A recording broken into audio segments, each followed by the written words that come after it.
Hello and welcome to the channel. I'm John and this is Robert. So just a little introduction to Robert. Robert is a 5-inch gauge live steam 060 Simplex built to the design of Martin Evans. Today I'm going to take you through a few of the basic steps on how this tank locomotive works. Then we'll get some water and some coal and we'll go through the process of steaming up a live steam engine. So I'm aware that this video could turn into quite a long video, but do bear with us. It is full of good information for people who would like to understand and know how a live steam engine works. The idea with Where's Robert is that we'd like to take him around different clubs within the south of the UK. Many of you have already been watching some of the shorts I've been uploading of the times I've taken Robert to the club I'm a member of in Bedford. It's the Bedford Model Engineers Society. It's a lovely club, it's a good day out, and hopefully see some of you up there one time. Take you back inside the workshop now, where we're going to run through a couple of the controls on how Robert works, and we'll bring him back out for some steaming. Please like and subscribe the video if you enjoy it, and want to follow all the different miniature railways that Robert's going to be visiting in the future. Thank you. So before we get into Robert, I just want to let you know Robert has a big sister in the form of this 7¼ inch Black 5. You'll certainly be seeing more of her out and about on the channel as well, so keep watching. So before we go out and steam Robert, I thought I'd give you a little tour of the cab. For those that don't know, you can see what's going on in there. So I've got a removable roof.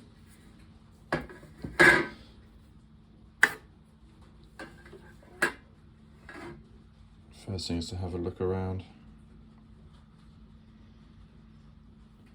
So here we have the regulator. This is what open and close a valve where it collects steam from the top of the dome that feeds into a superheater that runs through the boiler and then down to the cylinders. We have the lubrication system here. This locomotive has hydrostatic lubrication, and under this false floor plate is a pressurized tank.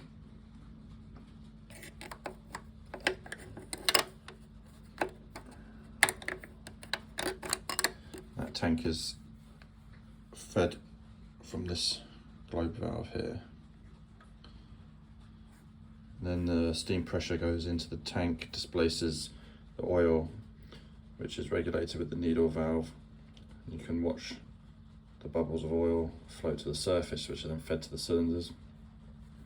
Here we have a whistle. That's linked to a whistle under the cab floor. We have your water gauge and the water gauge blowdown valve. So that opens and closes so you can clear the glass. This is our blower valve. This is what allows blaster steam to run up through the chimney, creating a draw through the fire. It creates a vacuum in the smoke box which pulls air through the fire. We've got the firebox door. You can just see the grate inside there. Slide and shut. Here we have a left-hand injector, and we have a water on and off tap here for the left-hand injector, which is fed from the bunker tank, which is underneath here. Here we have a right injector feed that feeds an injector that is down here. Now this one is fed to an external connection which feeds from a tank in the riding trolley. And we have the bypass valve for the axle water pump, which feeds water into the boiler when it's closed, and when it's open it bypasses back into the tank here. In here we have a hand pump. We have the second water on and off for the injector. This was previously fed, but it's been disconnected. The handbrake, just wind that down, that'll apply the brakes. But all 6 wheels are braked on this locomotive, which is unusual for a Simplex. It won't move now.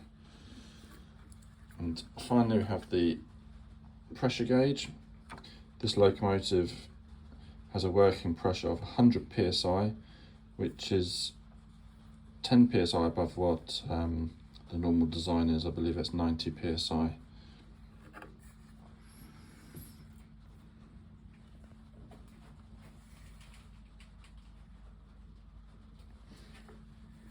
There's a small water level gauge for the, well, it reads off the right hand tank, but all 3 of the tanks are balanced. Here we have the reversing lever. Push it forward to operate the engine in the forward direction. You can notch it back at the midpoint, and we can come all the way back for reverse. And here we have the cylinder drain cock lever. So forward is closed and the back is open. You can see that operates the cylinder drain cocks at the front.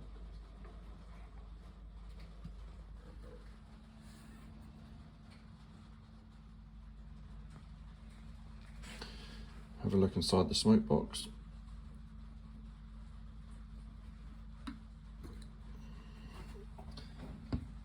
That's the smoke box door bar, which is removable. You can see the boiler flue tubes.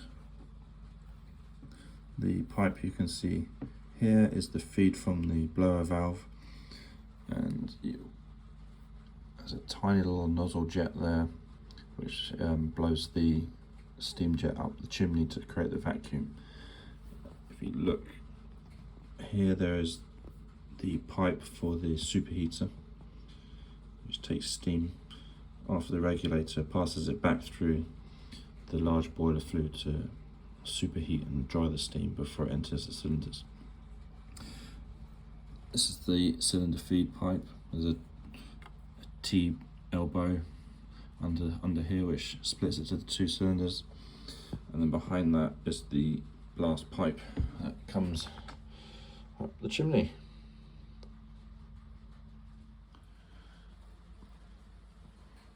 Here we have a blowdown valve.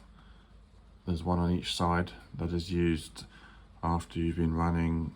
When you have a few psi left in the boiler, you can open that and that will discharge the steam that's left in it and hopefully pull out any crud that's collected in the boiler over your run. You can see the right hand injector. This is one of the balance pipes. This is the balance pipe from the right hand tank to the bunker tank, and again there's one on the opposite side as well. There's the mechanism for the brake system, pulling it up, which pulls the brakes onto the wheels. Now here you can see the end of the superheater coming through the large flue in the boiler, and that runs from the front of the boiler through to the back, superheats the steam. It's the firebox hole. And now we're going to put the grate in. This is the firebox grate. This is where the fire sits on, and the airflow comes up underneath it. And here we have the ash pan, which sits below the grate to catch ash that falls through, and the hole in the bottom of that allows the airflow to come up through the grate, through the fire. Here I've just put the grate in place. Now we'll offer up the ash pan and pop the pin through.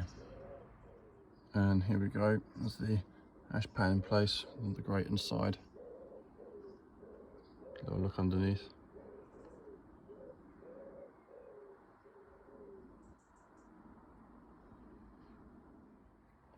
What we'll do while we've got the loco upside down, we'll just go a little oiling on the bits we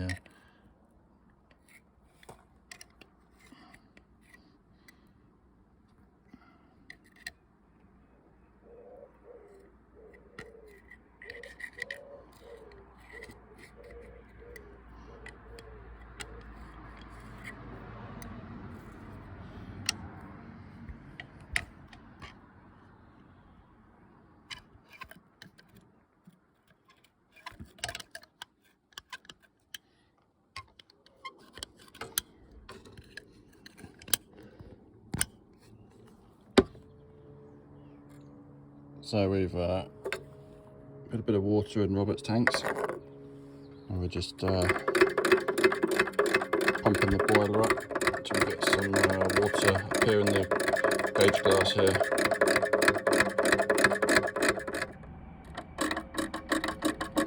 So you can see as we're pumping, the water is coming up into the gauge glass. When we're pumping in coal, we want about half a glass of water before we then light the fire. So now that we've got half a glass of water, we're good to start Robert's fire. We have here a jar full of charcoal that's soaked in methylated spirits. We'll put a bit of that in, get the fire going, and we'll put the blower fan on.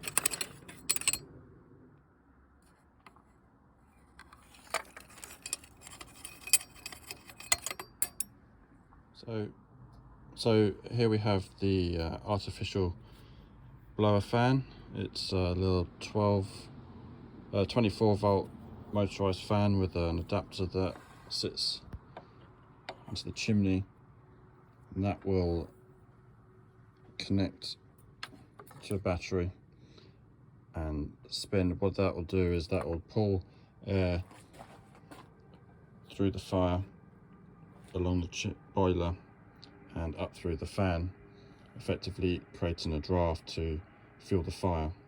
Once we get up to about 25 psi, then we remove this and we use the locomotive's own blower, which is a lot more efficient, and that should raise our steam up to pressure pretty quickly. You can see when I connect the battery, we get there's a good strong draft pull on that fan, which will get our fire roaring nicely. So I'm going to connect up our fan back.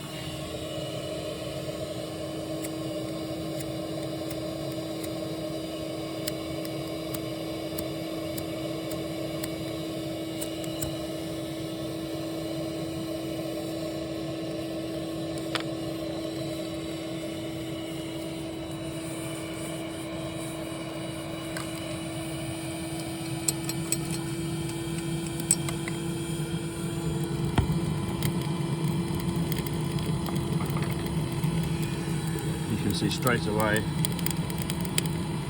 fire's caught on the methylated spirits. Charcoal should catch quite quickly.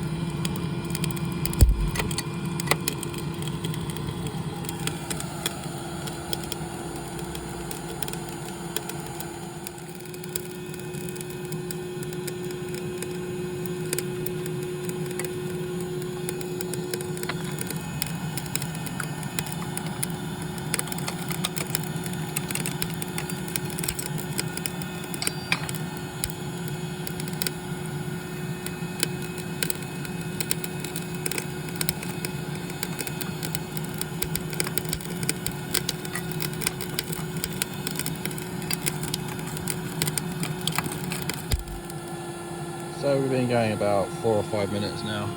I put a few more bigger lumps of charcoal on, and a couple of shovelfuls of coal. It's coming on nicely.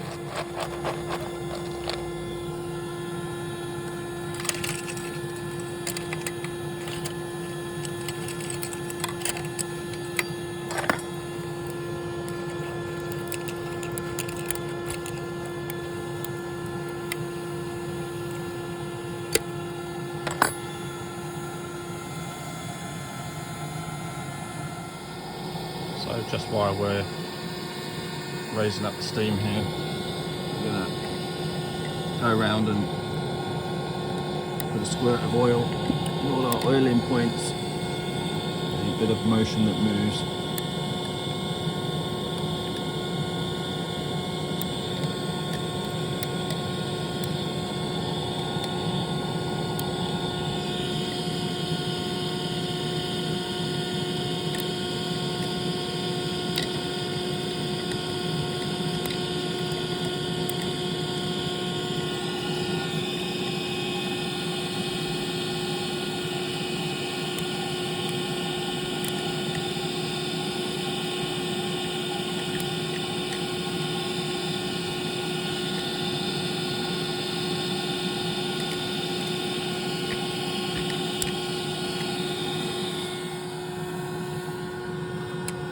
So we have a nice fire going. We have about 50 psi on the gauge, so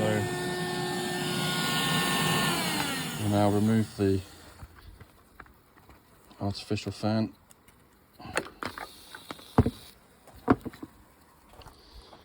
We'll turn on the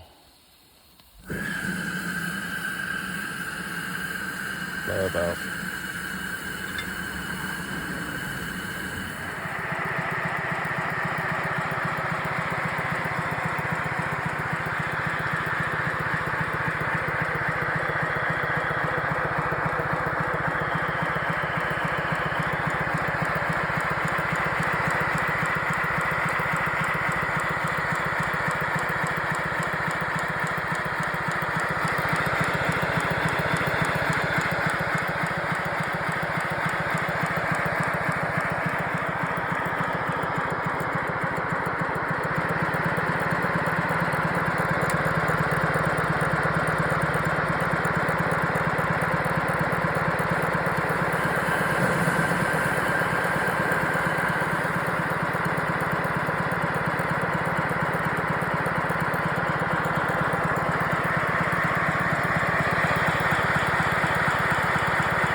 What I've done here is I've applied the handbrake to try and simulate Robert pulling some load. On the rolling road there's never any resistance.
That is the actual pump bypass just pumping back into the tank.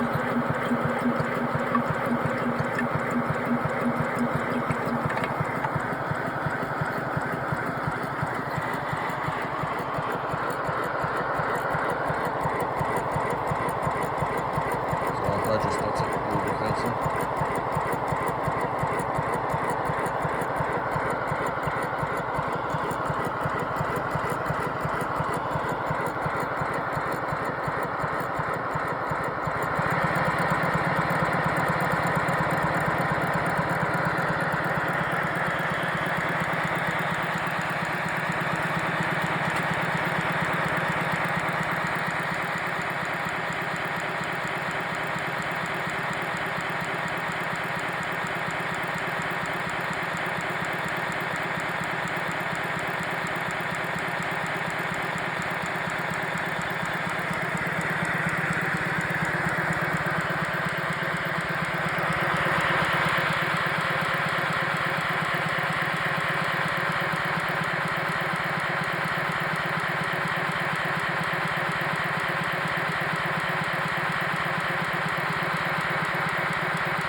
Close the actual pump bypass, which is now pumping water into the boiler.